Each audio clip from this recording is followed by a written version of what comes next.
87% of Indigenous peoples, right, live in urban areas or metropolitan cities. Around 1% of the entire Indian Health Service budget is allocated to urban Indian health programming.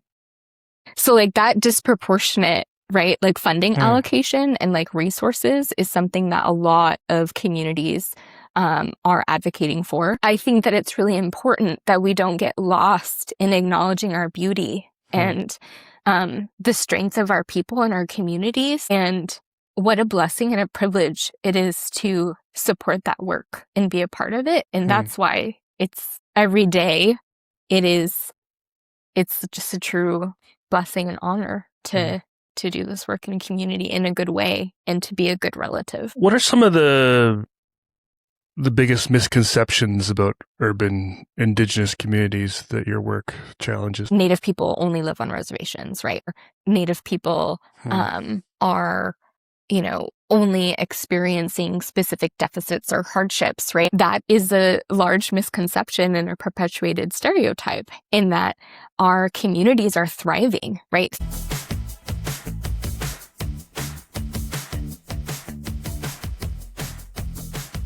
I'm Ben Reiman, and this is Behaviour Speak.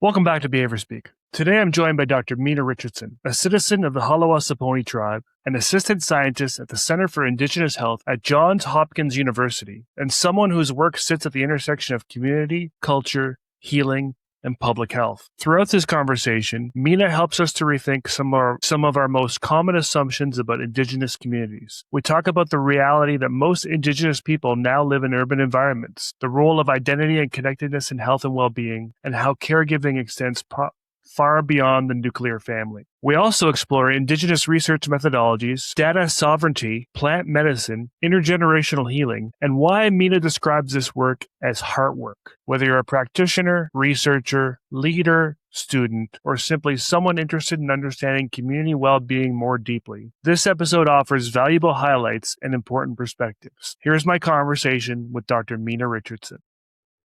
Hey Meena, welcome to Behaviour Speak. Kanahapanapi, good morning. Happy to be here. Thank you for having me. Amazing.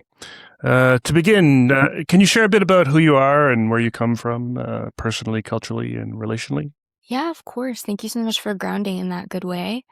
My name is Meena Richardson. The name gifted to me is Minosa, which means little moon.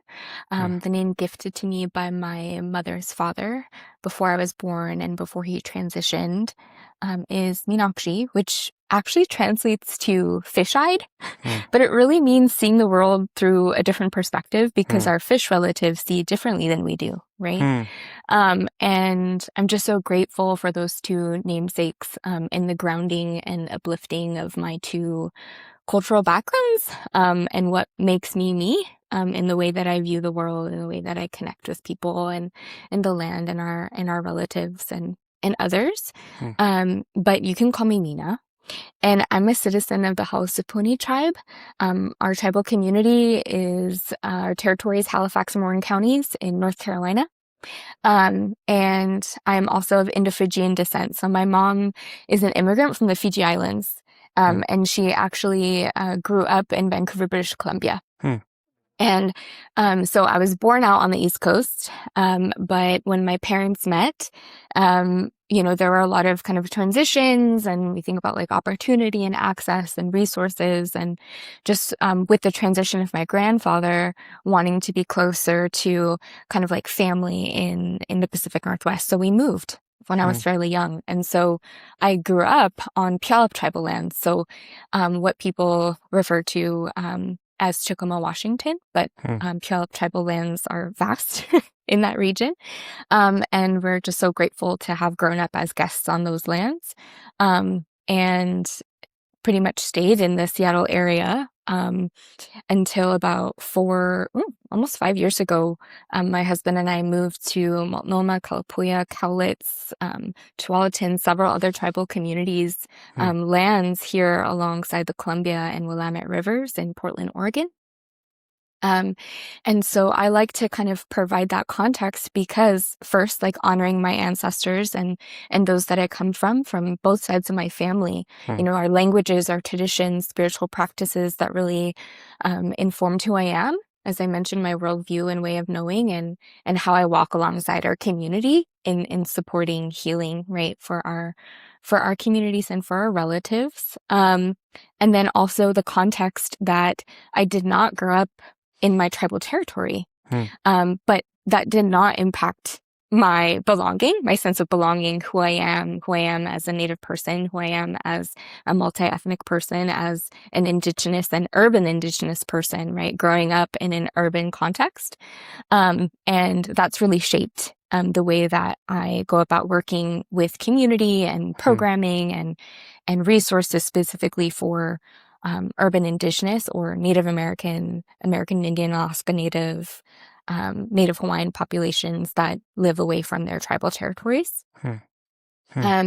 And so that's just a little bit about my background, but professionally, even though it's very much in alignment with our ways of knowing, is service and being a good relative. And I do that through community-based participatory research. And that means like working alongside community and using research as a tool, right, through our ways of knowing, our epistemologies, our ontologies, like acknowledging our values, our traditions, our languages, and our practices are very much a part of how we understand the world, how we share knowledge, gain knowledge, create new knowledge.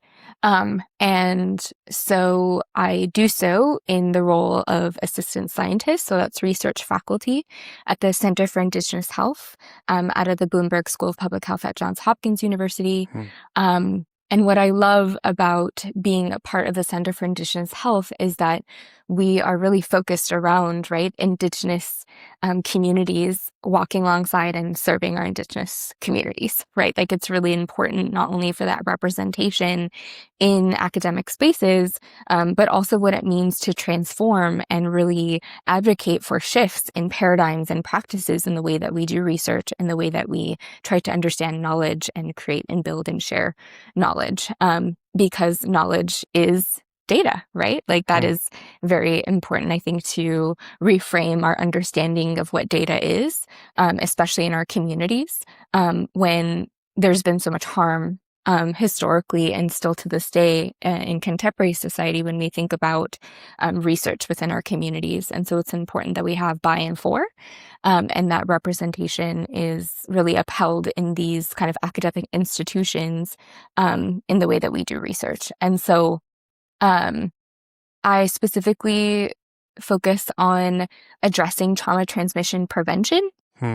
And that looks different, right? Different health outcomes and behavioral health outcomes, from toxic stress to suicidality, substance use, but then also acknowledging our kinship system. So our relationships, not only within our family system, so acknowledging outside of kind of Western nuclear family systems that our kinship systems and our families and our relatives are inclusive of our more than human relatives, our animal relatives, the land, the water, your friends, your elder siblings, your aunties, your uncles, your relatives, that are really fostering relationships, and relationships are mechanisms for healing. And through our relationships, we share knowledge and our cultural ways of knowing and being. And so through that, I focus a lot on prioritizing community needs. And so one of those needs specifically has been addressing urban Indigenous health and connection to culture and community in that way.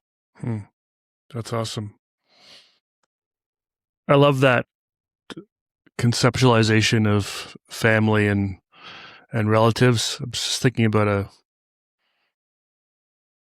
sort of the colonial nuclear aspect, and I was just thinking about a family member I have that's alone right now, elderly, struggling, no contact with any of their sort of blood relatives, and what it would mean for them to have, that long-standing community connection from birth, and even with all these sort of close-knit folks missing, she would still have so many people right now if she had sort of lived in that realm.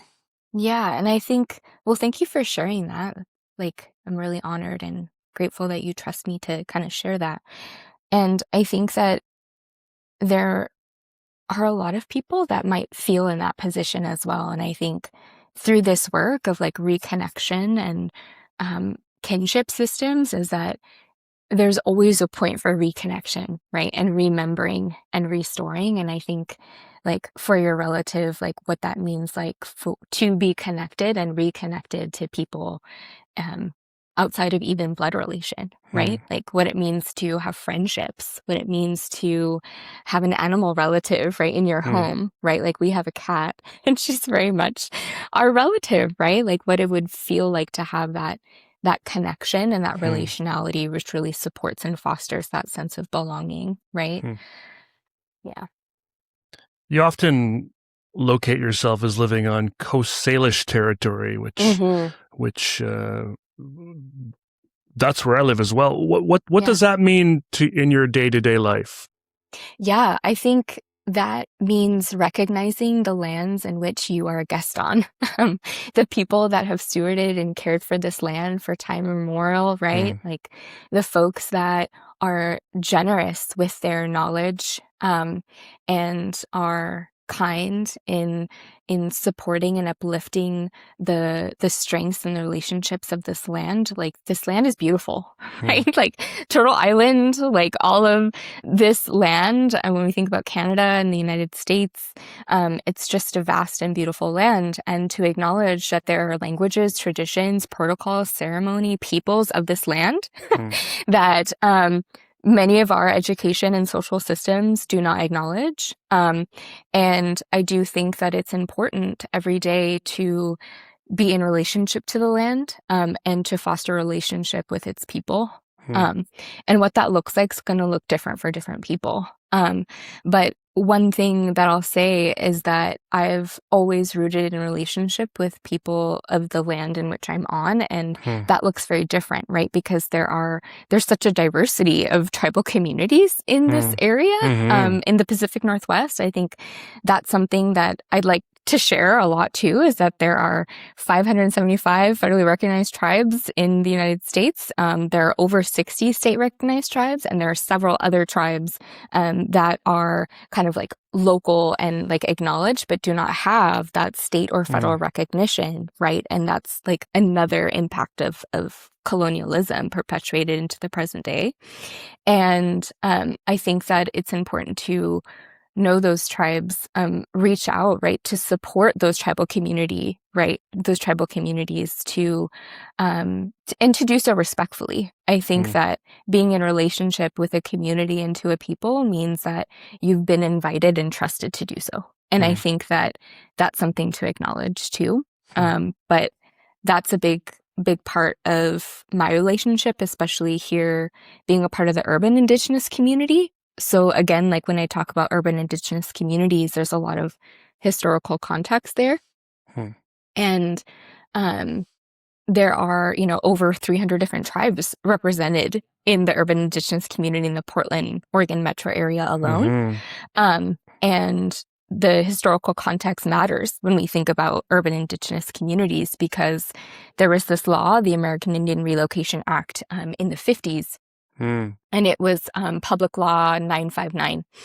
And the kind of idea from the federal government was to perpetuate termination of sovereign tribal governments, of tribal communities, right? And through the Bureau of Indian Affairs, were created this program where folks from tribal communities, American and Alaska Native communities, could move to urban areas, right? There were specific relocation areas like Denver, Cleveland, Albuquerque, Seattle, San Francisco, right? So all of these kind of larger cities and they were promised like job opportunities, vocational training, education, access to healthcare, resources. And through that time, there was a generation of community members and relatives and Indigenous people that moved away from their tribal communities, right? And by the 70s, there were 100 tribes that were no longer sovereign tribes in the eyes of the government, right? And so that is really important to acknowledge because, over, I think it's around now, it's increased, right? From the 2020 census, it's now 87% of American Indian and Alaska Native peoples live in urban areas. Wow. And around like 13% live in reservation or tribal territories, villages, pueblos, right? And so there's kind of this stereotype misconception that people think that Native people live only on reservations, but there are different contexts to understanding indigeneity and social, ecological, and determinants of health that look very different for urban Indigenous populations. And so I think about that a lot because as a part of the urban Indigenous community, I experience those things myself, and I think that it's important to come from lived experience in the way that we go about working with community. Yeah. I had no idea it was that high. Yeah. That's wild. Yeah. You identify as Haliwa-Saponi and Indo-Fijian. I'm curious, just before I can ask this question, it's a bit of a tangent, but I often wonder about sort of how, these tribes derive their names. And this was the first, I'm sure it's not the only example, but it's the first time I've heard a tribe name where the name is derived from, colonized county names. Can you speak to that at all? That seems strange to me. Yeah, definitely. And that's where it's super important to understand like local contexts and tribal histories on the lands in which you're on. And it looks different from state to state, right? So my tribe is state recognized. We are not federally recognized. Our tribal community and our council and our leadership is working diligently to advocate for our federal recognition, right? But we are recognized as a tribe in the state of North Carolina. Wow. And are acknowledged by other tribal communities and across the country as a tribe, right? But the histories in North Carolina look a bit different, right? When we think about colonial histories and context, we have to understand it from east to west. And so there were different treaties and histories and backgrounds with tribal communities on the East Coast. And the history of colonialism is longer, right? When we think about tribal communities from east to west. And so our tribe actually formally became a tribe not until I think like the later years. So it's recent, right, within the state context. So because we are descendants of several different tribal communities and tribes in that region, right? So we're also came together because there are several different tribal communities in the state of North Carolina. And so we formally became a tribe through the state, right, during a time period that maybe looks different from like treaties that we had with the crown, right, in the 1700s. But that's just because of legal standing, legal access to resources, and then also acknowledging that majority of our tribal populations were living within the territories that are now kind of understood as Halifax and Warren counties. So we're descendants from the Saponi tribe and other tribes in the Northeast Piedmont region of the state of North Carolina, or the Meadows is what we reference in terms of the area. And the name Haliwa is derived from two counties, so Halifax and Warren County, which are the ancestral homelands of the Saponi people dating back to the early 18th century. And our current form of government was established in 1953, and we were recognized in 1965 by the state of North Carolina. And that's kind of, that history is not uncommon, right? That there are some tribal communities that formally became state recognized or federally recognized tribes kind of during that period. And that's going to look different from region to region. And I think it's really important when you asked about like, what does it mean to acknowledge like the land that you're on, is that it's important to acknowledge those histories too. And that the treaties look very different, right? Considering when they were. And so that's just like a little bit of history. And I'm definitely not a tribal historian from my community. Yeah. And I think that would be really important to make sure that tribal leaders and historians from respective communities can have opportunities to really share broadly in our own way, because we are sovereign tribes. And so I think it's important to kind of highlight that, you know, the histories and context of one tribe is not going to look the same with other tribes. Yeah. No, two areas that I'd really like to, and this won't be a question because you're right, we can really make a whole other episode of this, but two areas I'd like to dig more into is one is this. I mean, just the whole sort of dependence on, like, I didn't even realize there was sort of state recognition and there was federal recognition and not state recognition. So all that and sort of this, you know, the sort of the constant dependence on still these colonial systems still exist for you folks for all of these things. I'm also really would like to have some conversations with people about data and data and data sovereignty. Data sovereignty, yes. Yeah, because I've heard a lot about that and have not dug into that at all. And I think that it really can inform a lot of this conversation. But yeah. Definitely. And I will add on to that real quick, because I do think that it's important to highlight, like when we think about those state recognized tribes too, like a lot of them are working on advocating for federal recognition, right? I think of the Lumbee tribe as well, who recently, you know, gained federal recognition. Yes. And that has been advocacy that has been happening for a really long time. And I think that's important to highlight the kind of work and the kind of time spent in advocating, right, for our communities, when that actually should be a part of the federal trust responsibility, is acknowledging the tribal communities of this land, right, and the direct impacts that that's had on our communities. And when we think about the state-recognized tribes, many of them are on the East Coast. And that context also is really important to highlight when we think about the history of colonization treaties from east to west. Because like we think about that time period, a lot of my ancestors and descendants, you know, were working and had advocacy around treaties with what was then the crown, right? Because of the colonies, right, during that time on the East Coast.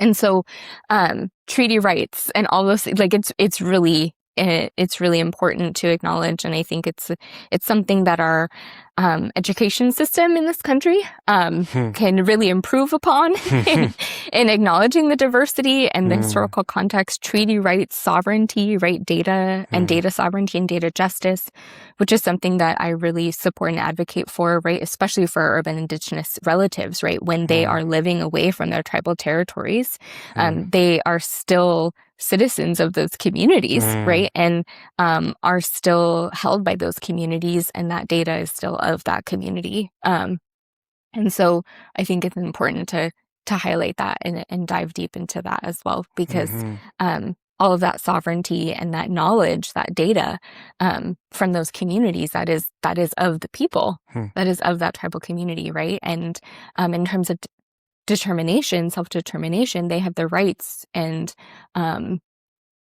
they have the knowledge and the ways of being that is important to make sure that that's coming from that tribal community and from that place, right? Yeah. I think it's really important that our tribal histories and our knowledges are coming from our communities. I think that it's important for those who are not Indigenous to know those things, but I think it's important that Indigenous people teach others of our histories.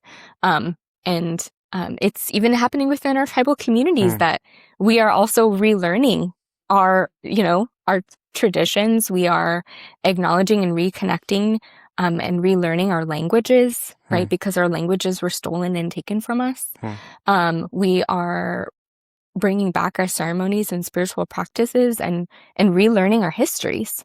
And I think that that's something to acknowledge too, is that even within our tribal communities, there's a lot of unlearning and learning that's happening too. And I think that that's really beautiful, and that we are really recentering our ways of knowing and being in that way. And we get to determine what that looks like for us. Yeah. Yeah, that's awesome.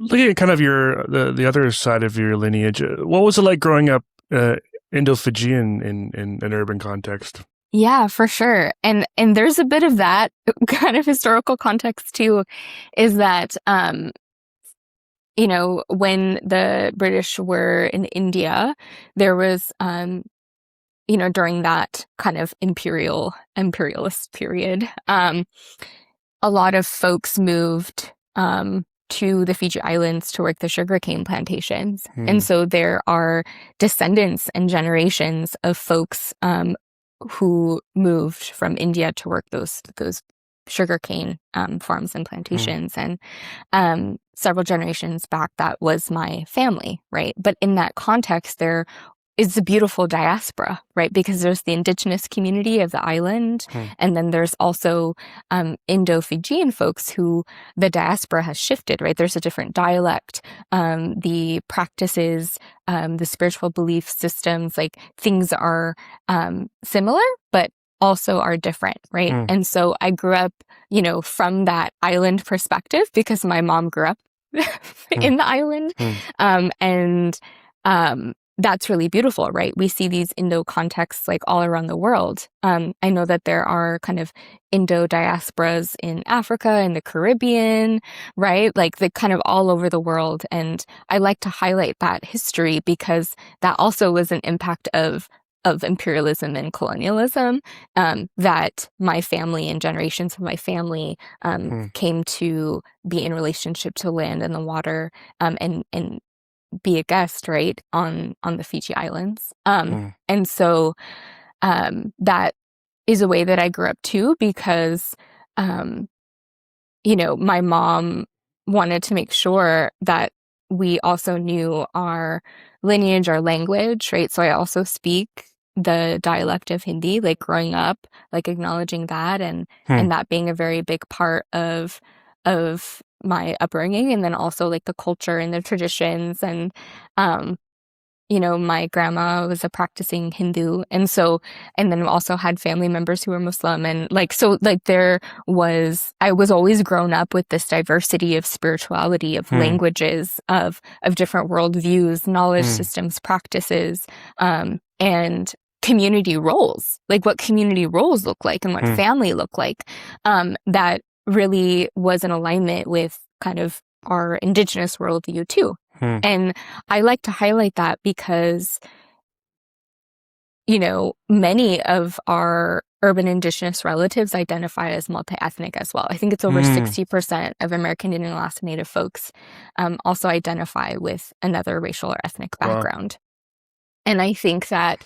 sometimes people may perpetuate lateral violence because of that, right? This like idea of like, you're not Native enough, right? Or this context of, you know, are you enrolled, or are you a federally recognized tribe, or are you a state recognized tribe? And I think that again is a perpetuation of colonization, and continued harm in our social systems, that we are really working to mitigate and heal from, generationally.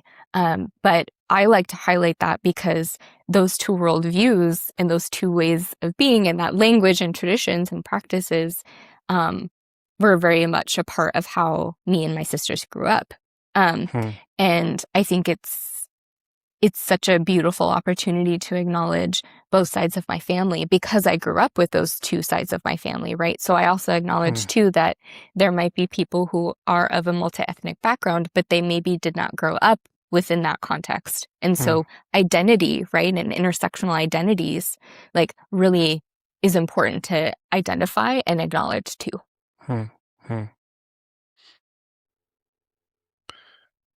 you've described this work as your heart work. Can you tell me a little bit more about your why? Yeah. I like to, and this is something that I have kind of gathered and have heard, but then also is something that is at the center of the work that we do, right? And I say we because I have been mentored by Indigenous scholars. I have been encouraged by my relatives, by community. I've been claimed by community and trusted by community to do this work. And that's all in the center of the love of our community and the love of our people, right?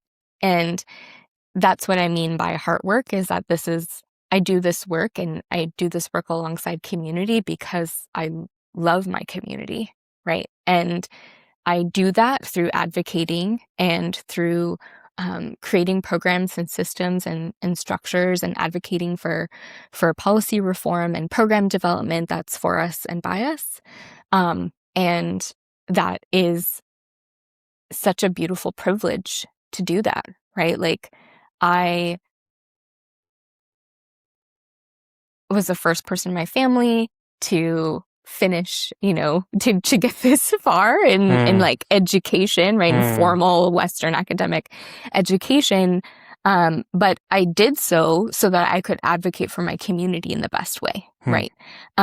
Because people say, like, the impact that those letters behind your name can have, right? When you're advocating for your community. And so I do so because first I was asked to by community. I was encouraged to do so. And because I think that it's a relational responsibility and accountability that I have to my community to do so.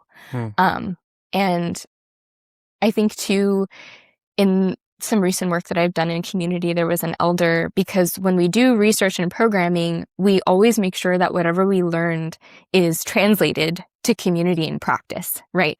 We think about like, you're publishing something or putting it out there, right? In terms of an academic or a Western sense, what does it mean in real life translation to community? And that's what we do through community-based participatory research, is that we're really making sure that the work that we do isn't just like published somewhere in the universe and the internet and just lives there or lives within an academic database, right? It's that it actually is something that is going to support community directly and will lead to change.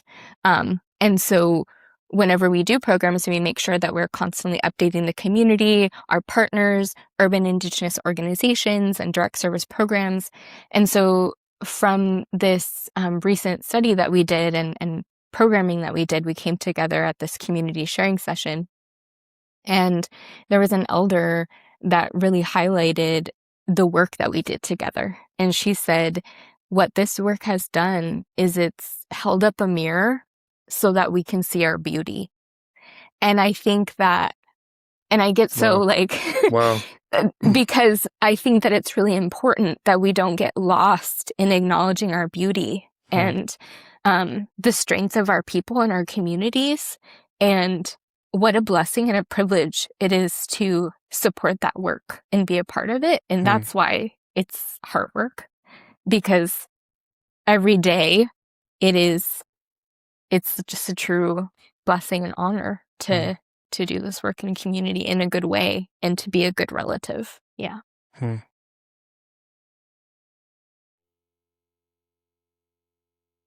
What are some of the biggest misconceptions about urban Indigenous communities that your work challenges? Yeah, I think a lot of that is kind of perpetuated stereotypes, right? That I was speaking to before is that, like, Native people only live on reservations, right? Or Native people are,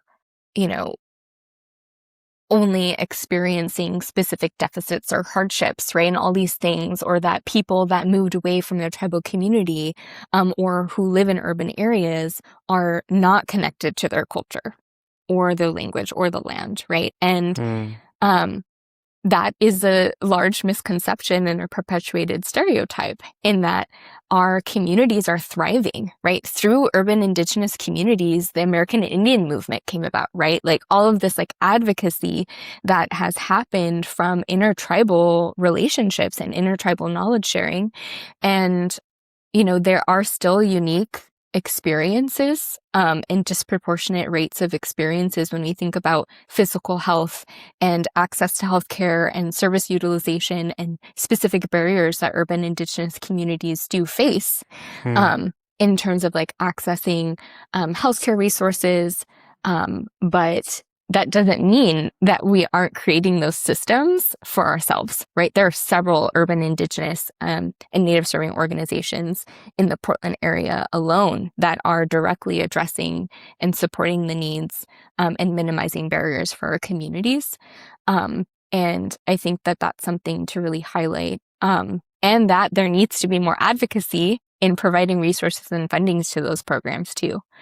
So when we think about like the federal trust responsibility to federally recognized tribes, that's a constitutional element, right? That the Indian Health Service, right, healthcare education would be directly provided to tribal communities, right?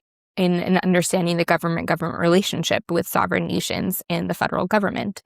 And one of those was the Indian Health Service, right, which is still active today. That's out of the Department of Health and Human Services. And still, when we think about 87% of urban Indigenous peoples, right, live in urban areas or metropolitan cities, around 1% of the entire Indian Health Service budget is allocated to urban Indian health programming. So like that disproportionate, right, like funding allocation and like resources is something that a lot of communities are advocating for, and specifically urban Indigenous organizations, and also the work of the urban Indian Health Institute, which is one of 12 tribal epidemiology centers in the country, and the only tribal epidemiology center. So kind of like thinking about data sovereignty research, understanding community health profiles and data around urban Indigenous communities. That's the only epicenter that really focuses on urban communities. And so that means that there isn't a lot of data, right? Or information specifically about the urban Indigenous experience or the urban Indigenous context. Like there's very limited reliable data because of racial misclassification, right? So there's also that too, that people don't think that there are Native people in the city. Like I've heard people that are like living in different cities or contexts. For example, I met with someone recently at a conference who's working with a tribe in North Carolina, and he didn't know that there were several other tribes in that state, yet he had been working with one of the tribes, right? Or that people are in the, metropolitan context and they don't think that there are Native and Indigenous people here. And we are here and we find each other and we build community. And I think those are kind of the large misconceptions and also the kind of opportunities to really support the urban Indigenous community more is to acknowledge those disproportionate rates, but then to acknowledge those inequities, and that our community is working diligently and advocating, legally through policy, and then also through other community health divisions and entities and municipalities, and building relationships with local communities and local leaders to advocate to really dismantle these misconceptions and then uplift the strengths of our communities too. Talk a bit about your dissertation. Oh, yeah. It centers caregiving as a site of prevention and healing. Why caregiving? Yeah. And I kind of alluded to this a little bit around kinship systems, right? So when we think about understanding family systems and connectedness as well, we acknowledge the diverse relationships that make up who we are, right? And that really support our developmental trajectories across the lifespan. And most of those are focused within our caregiving relationships.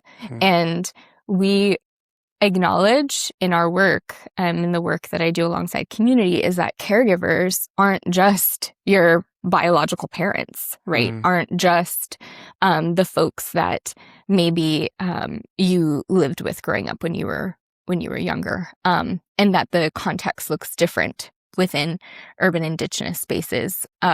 And so really we came together and we wanted to understand, like, how does the urban Indigenous community in this area, so in like the Portland, Vancouver metro area, like care for one another, right? And caregiving specifically around how are we uplifting our future generations and the care for our young ones in this metropolitan context when we may be away from our tribal communities, but we're really trying to emphasize the strengths of cultural connectedness and identity and belonging with those caregivers, while we're also kind of breaking those cycles of trauma transmission with our young ones at the same time, right? So there's like healing happening simultaneously with caregivers and future generations, and with our young ones and our communities.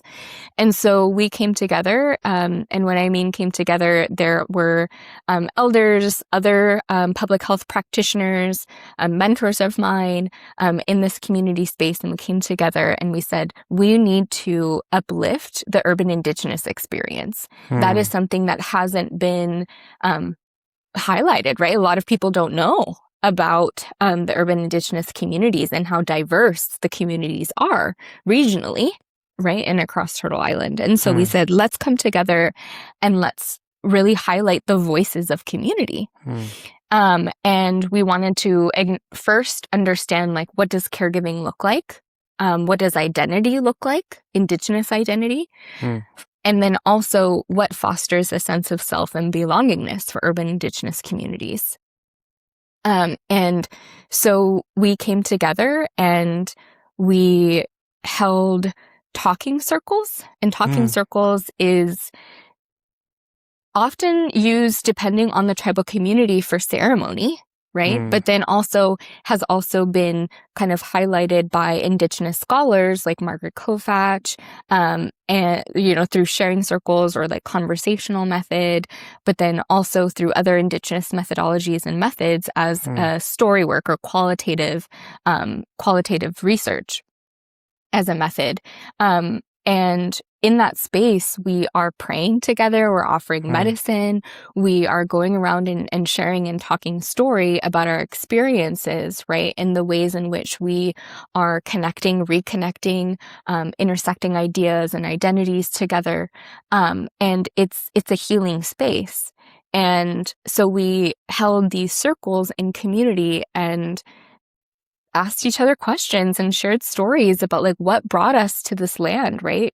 And what brought us to this particular area and what has really supported our connection to community through the context of the Indigenous connectedness framework, which I know that Jessica Aldrich has been on this podcast as well. And she's such a brilliant person and human being and kind and just really generous with her knowledge and offering of this Indigenous connectedness framework, which really resonated with our community here, right, in the urban context, in that we acknowledge that connectedness to spirit, right, to creation, to God, whatever your spiritual practice is, to the environment, to the land, to community, to family.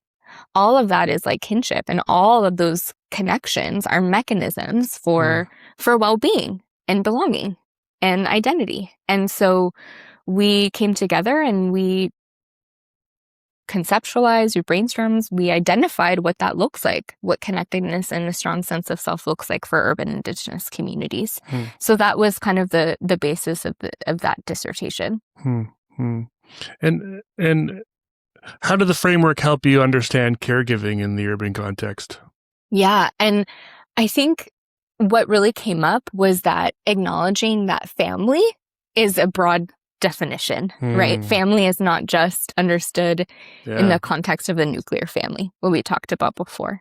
And also that when we think about being a guest on these lands and acknowledging the land in which you're on, right? And being in relationship to the plant relatives, the water relatives, the water itself, right? All of these different connections to the environment and to the land, and that land and place-based relationships are really important, right? And to how we care for each other. We think about these like socio-ecological risk factors and how there are specific experiences of urban Indigenous folks in a metropolitan setting or in an urban setting.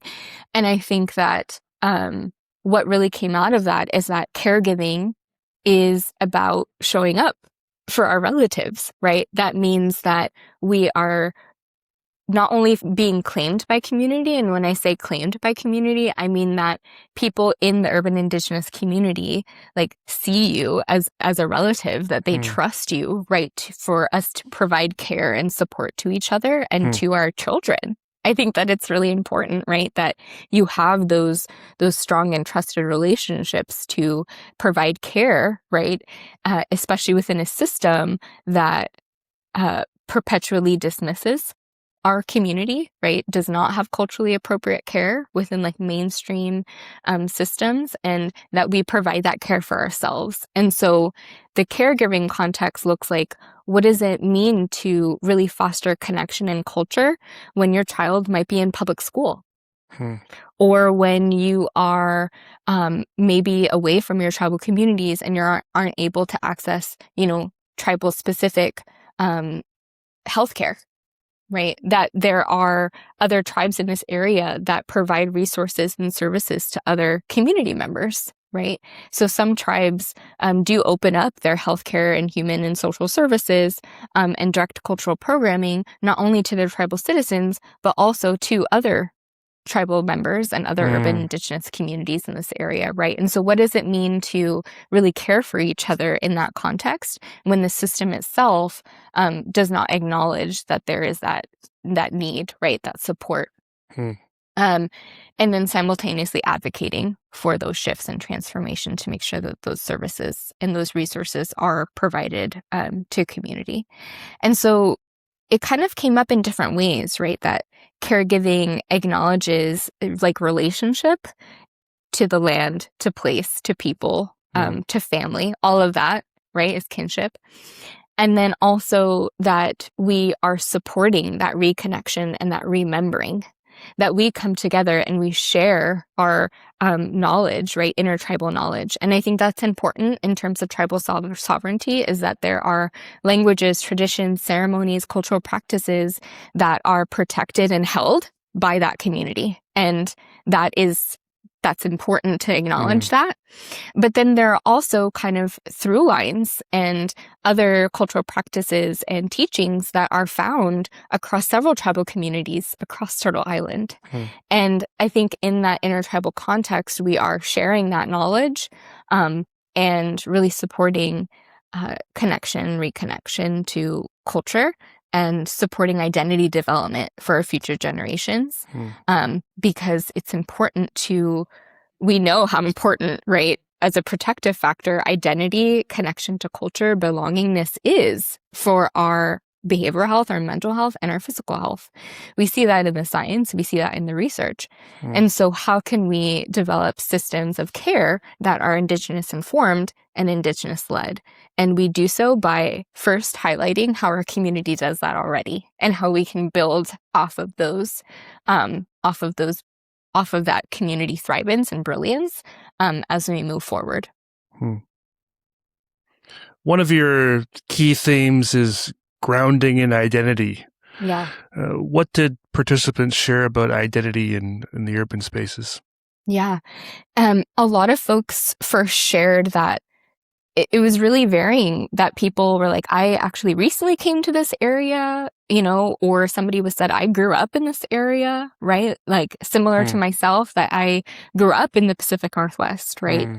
Or there are people that are moving back and forth depending on the time of year between their tribal community, maybe their reservation, and the city. So there's different varying experiences there, which all of which can really support identity, right? And grounding in identity. And what a lot of people shared was that they are proud to be Indigenous, I think that that's something that is really, really, really beautiful to highlight, is that we are proud to be Indigenous, and we acknowledge, right, the land in which we're a guest on, the lands of the community and the people that we're a guest on, but then also that there are specific things that we are, as I mentioned, learning and unlearning, right?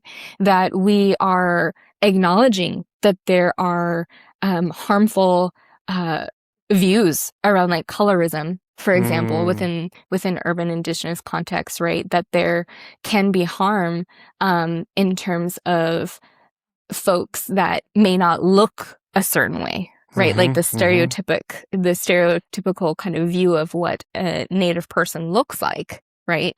Has caused harm and has impacted the ways in which we develop identity in a cultural context for many tribal communities. And even feeling as if, I didn't grow up on my reservation or my tribal communities, and that has impacted my identity, right, over time. But everybody in that was engaging in these circles, identifies as Indigenous, have a tribal affiliation. But the kind of connection to identity looked very different for each person. And I think that that's something that is really imperative that came out of this work, is acknowledging the diversity, right? The heterogeneity of even urban Indigenous contexts, is that identity also will look different because people came to this place for different reasons, right? They maybe grew up with their Indigenous relatives or maybe didn't. And so I think it's about acknowledging those specific experiences that this particular theme came out, because how can we foster belongingness and sense of self is that we really ground in identity, and identity will look different for different communities. But we think about, what does tribal affiliation look like for you? But what does connection to community look like for you, right? Are you engaged in the urban Indigenous community? Do you want to be? Do you think that that's a mechanism to support your health, right? And what we found is that when we ground in culture and identity and community, we're stronger. We feel healthier. We minimize and mitigate risks. And that's kind of what came out of this particular work, is acknowledging that the urban Indigenous community, when we think about identity, it's really intertwined with intersectionality, right?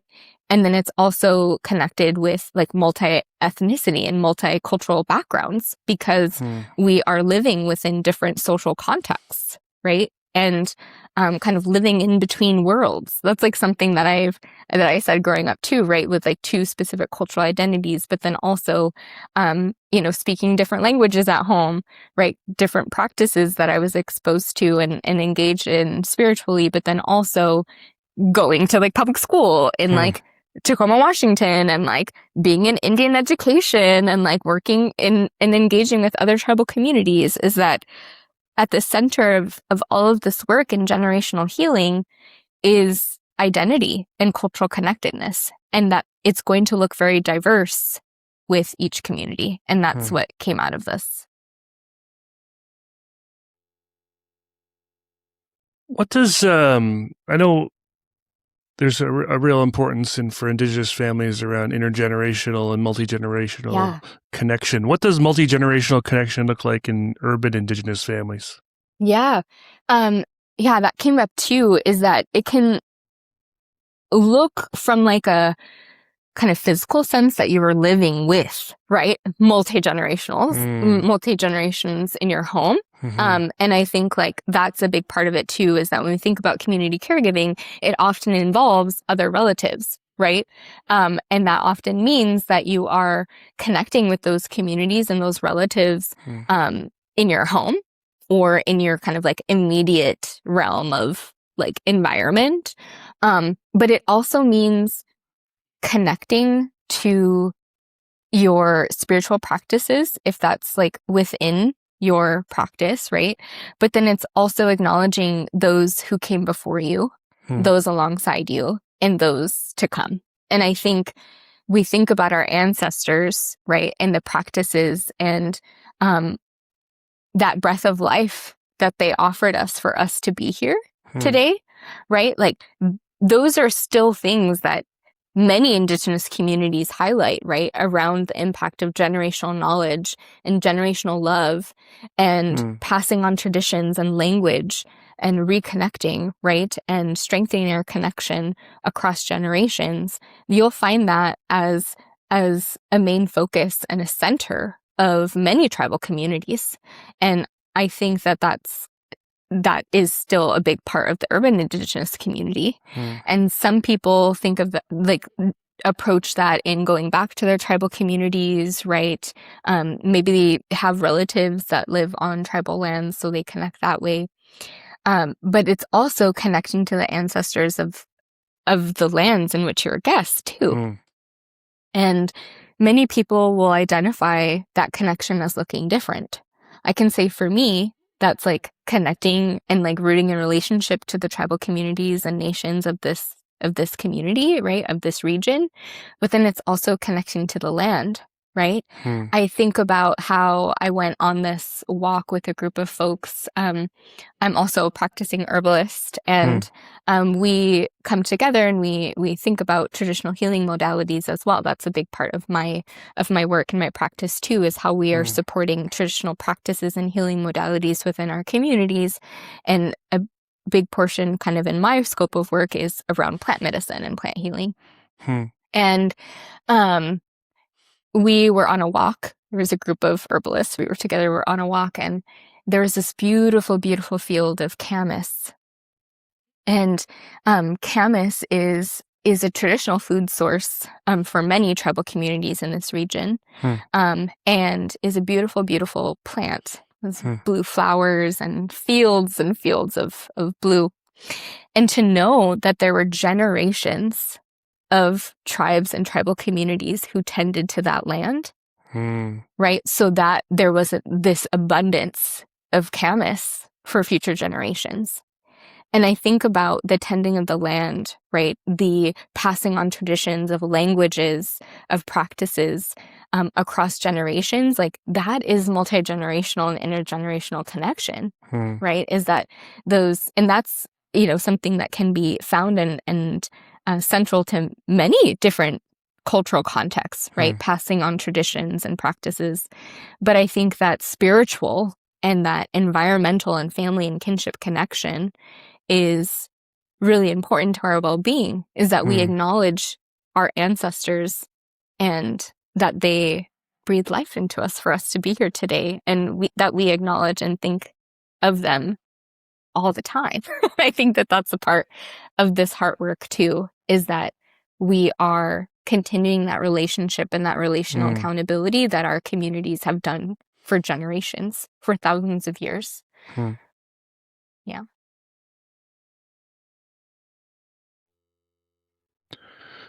Tell me a bit about what role plant knowledge and plant education plays in urban healing. Yeah, I think that came out of this dissertation work too, is that there is this yearning to reconnect, right, to the land, right, and to the plant medicines and the offerings that our plant relatives kind of gift us.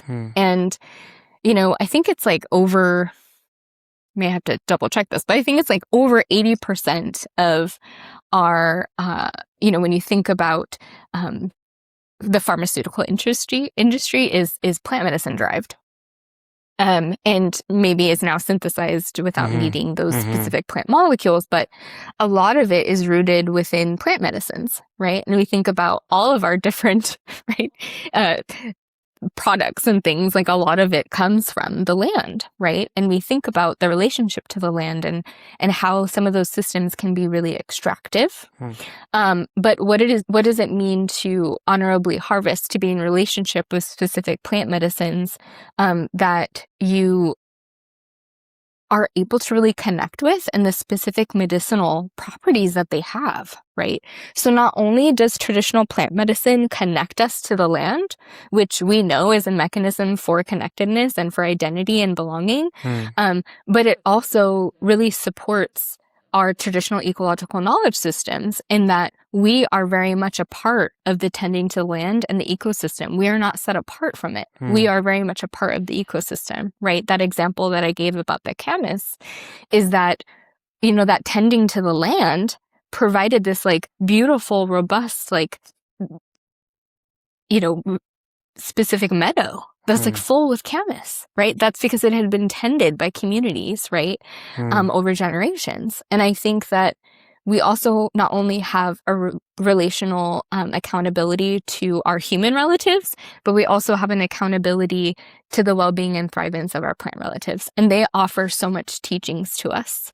And I think a lot of the folks that participated in this particular study, right, with the urban indigenous community, was that they wanted to have that plant knowledge, right, because it's important to be able to walk alongside, right, the river and know the relatives that you're walking with, right? I think that there was this, I don't know, I think it's probably changed, but a couple years ago, I remember there was like this study with like fifth graders or elementary school students. And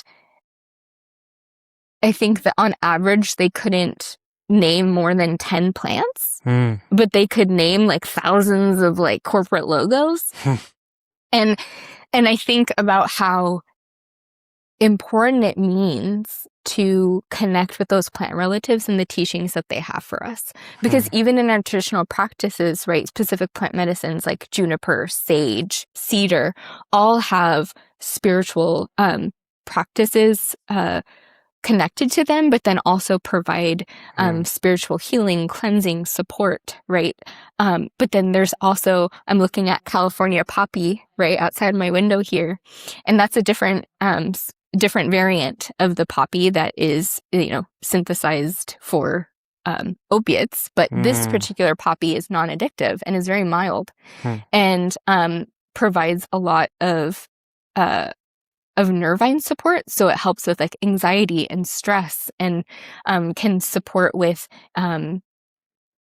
just like soothing when you are experiencing a lot of discomfort, right? And that's through teas, right? That it can be low barrier access to resources and to community healing, especially in contexts where access to allopathic care can be really expensive or limited, but that it can be a interweaving of practices together with Western and allopathic medicine too. I'm a real advocate for like integrative support and integrative medicine and integrative care, in that we want to acknowledge the benefits of Western knowledge too, but acknowledging the harms that that's caused and like mitigating the perpetual harms that are really happening from Western knowledge, but acknowledging that also there are teachings and practices and connection to the land through plant medicines that are so robust and vast. There are so many plant medicines out there, and I'm still learning them, and have traditional healers and practitioners that are teachers to me, and that the community wants to not only reconnect to our plant medicines and our plant ways and our plant teachings, but also to do so safely. And I think that that's also some work that I'm kind of thinking about with community, to look at some funding mechanisms and resources to support kind of community education around plant medicine and plant teachings, and tending to the land, and harvesting and kind of honorable practices around that. Because there also has been a history of over-harvesting plant medicines because of the pharmaceutical industry, or because of mainstream kind of like stereotypes around specific plant medicines. And so I think that this is something that the community is yearning for, right? This connection to plant medicine, plant teachings, and something that I grew up with both sides of my family, right? Especially on my mom's side, that we grew up with plant medicines, and that's something that my mom practices as well, and I grew up with. So definitely wanting that to be a part of this work as we move forward in community. Can you share a few examples of like water ceremonies or place-based practices that persist in cities? Yeah, definitely. So through the Portland Harbor Community Coalition, which is an amazing organization. And I'm so grateful to be working with them. And it's a coalition, meaning that there are several organizations and entities that have come together to really address climate justice, right? In the Portland Harbor, there are several miles of a Superfund site. And it's one of the complex Superfund sites in the country along the Willamette, right? A lot of industry has really impacted the water health, right? Meaning that there are toxins in the water that has impacted the fish and the ecosystems of that water, which again, in turn, impacts subsistence living and like connection to the land and other foodway practices, right? Fishing, harvesting. But there are practices that we really root in this community, and one of which is water ceremony that's held once a year, and it's coming up in June. And it is led by several Indigenous leaders and allies who have really rooted in relationship with Indigenous community over time to come together with several Indigenous populations. So not just American Indian and Alaska Native populations, but also our Pacific Islander communities, Maya communities from Mexico. We have several First Nations, right, Métis, Inuit communities that are also a part of this, right, because we acknowledge that there are Indigenous communities all over the world. There are people from South America, right, other Indigenous representations from Puerto Rico. So there's just a lot of diversity in the urban Indigenous context when we think about ceremony. And the water ceremony, we come together and we are along the Willamette River and we pray, we sing, we dance, we offer, we come together and we pray for the healing of the water and the land, because the health of our people is inextricably linked to the health of the land and the water. And alongside those practices, we also do a lot of advocacy. So a lot of like policy advocacy, working with Multnomah County Health Department. We work with tribal leaders, tribal government, other entities locally here to really advocate for the cleanup of the Superfund site. And that's just kind of one example, but, you know, I'm also a part of the Portland All Nations Canoe family, and that's also a community of diverse urban Indigenous folks that are coming together, honoring Coast Salish traditions of waterways, right, of water healing. And every year there is the canoe journey, where several tribal communities in the Pacific Northwest are traveling the waterways, right, and reclaiming canoe practices and songways and ceremonies. And we do that through cultural connectedness too. So we also have opportunities to connect with like cultural activities. We have song practice, right? So there's all of these other support systems that are in place. There's also the Indigenous Food Sovereignty Alliance here in the Portland metro area that's led by some amazing folks that really support not only kind of like honorable harvesting, but also traditional foodways, gardening, right, connecting to the land, the healing of the land, right, which is also connected to the water. And every time we're with the land, we're praying, we're connecting, we are in ceremony, right? I think about also this work that we do. Sean Wilson wrote this really lovely book, Research is Ceremony. But that all of what we do, we're doing so in ceremony, right? That this is an act of love, of spiritual connection. And there's all these practices and ways that the urban Indigenous community, who are very diverse and intertribal, are coming together and sharing different practices. So kind of back to water ceremony, there are songs, dances, offerings that are from different tribal contexts. So you're hearing like multiple languages, right? Like multiple practices. There are multiple kind of prayers that are happening. We have the Portland All Nations Canoe family paddling to the land, right? And offering songs. And I think that really addresses the misconceptions around like urban Indigenous folks not being connected to culture.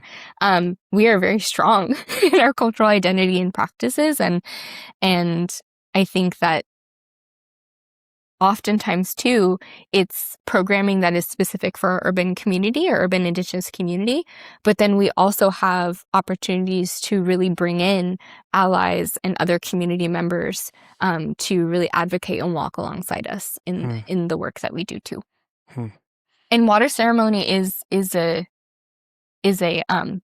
event that is, if you're in the Portland area, it's in June, June 6th and Awesome. 7th. And it's a beautiful place to come together, and we're also having tribal leaders offering blessings, sharing stories. There's a lot of like storytelling that's happening and uplifting oral traditions, specifically on connecting to the Willamette River and to these lands. We're supporting Indigenous businesses. There are people that are, offering specific resources, and there are beautiful blankets and textiles and earrings. And there's also amazing food. Like there's smoked salmon, and so basically all this to say is that we are really rooted in connecting to community, and we are a generous people. And I think that that's kind of the highlight of this particular work through the dissertation research, but it's just one part that I'm just so grateful to be a piece of, right? This like collective way of knowing and being that we are fostering, right? In this system that does not support that collectivist way of being. And I think that that's really amazing. And I think Indigenous communities are providing and offering so many ways to heal. And I think that I really love that in our Indigenous community in the urban area that we're learning from different contexts, because we acknowledge that there's so much diversity, right? Yeah. Your work also highlights major gaps in models and funding for Indigenous communities. What are some of the biggest disconnects? Yeah, I mean, I think funding has been a real big barrier, right? I mentioned that a lot of federal programming has been, really allocated to federally recognized tribes, which, there is that government to government relationship. And I think it's important to highlight that, of course. But there is also a lot of Indigenous folks that are living outside of, reservations or, specific contexts. And I think that it's also we're in a time where funding and resources to support mental health and health and human services and social support services and education has been limited. And I think that just means that we're really supporting collaboration among urban Indigenous serving organizations. And I think it's important that we continue to do so. So I think like funding has definitely been a barrier because we want to make sure that there are resources, right, to tend to these programs and mechanisms for support. And we need funding to do that. And to really support the continuation and sustainability of programs. Oftentimes grant cycles are ran for short periods of time, right? Like 1 year, 2 years. If you think about like National Institutes of Health, for example, or other kind of government entities, maybe 4 to 5 years, right? So long-term sustainability of support is limited. And so I think we are finding creative solutions within our community to collaborate on funding opportunities and sustainable solutions. But I think that really supporting funding opportunities that are flexible can really support the needs of our community, right? Like food and connection to land is a big part of our healing, but there are a lot of limitations with funding that you can't buy food or you can't like buy certain, you can't like you have to like highlight specific things within a specific line item and budget, right? That doesn't necessarily align with our practices. And cultural gifting is a really big part of our communities too, right? And to be able to spend that time on the land and with one another, right? To have resources to support water ceremony, right? To offer shared meals and opportunities to come together.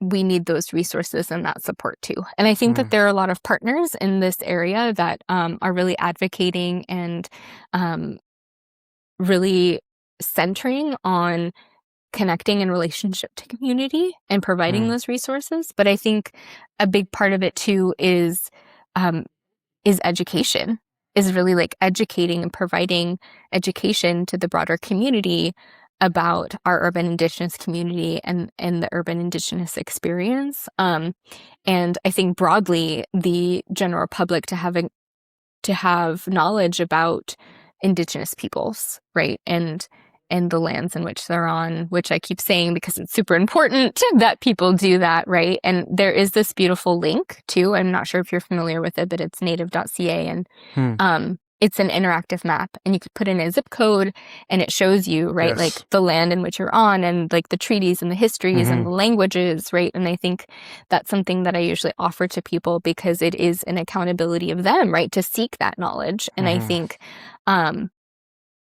there's a lot of opportunities there, I think, to address those gaps and making sure that Indigenous histories and practices and methodologies, right, and all of that is coming from Indigenous peoples, right? I feel like kind of ideas of and kind of really focusing on decoloniality, decolonization, all of that is from we need to understand that through the context of indigeneity and Indigenous peoples. And I think that we need to make sure that Indigenous peoples are leading that work. And that's a big part of this too, is that representation is really imperative to make sure that we do have diverse Indigenous representation in spaces, because that is going to well represent the diversity of urban Indigenous communities. And also that there are opportunities to inform policy shifts, right? With the way that funding is allocated on a state-by-state basis, but even from a federal level, right? I talked about how there's minimal amount of the budget that's allocated within the Indian Health Service for urban Indigenous programs and organizations, even though there are over 30 urban Indigenous organizations formally that have contract with the Indian Health Service. There are still several other tribal communities that are providing health and human and social services and cultural connectedness and programming and education and early childhood health programming, and so many resources to community that don't have access to that funding, right, because of that limitation. And so I think addressing that, and through education and through community advocacy, we're also going to address a lot of the misinformation, the stereotypes, and then also the misracial classification that happens when data is collected or when data is understood and interpreted for our communities. Yeah.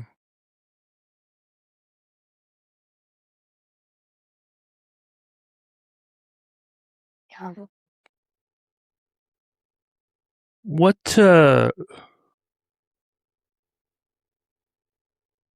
gives you hope when you think about future generations of urban Indigenous children and families? Yeah. Oh, I love that question. I think it's to know that our ancestors and our people, like all of that knowledge is inherently living within us.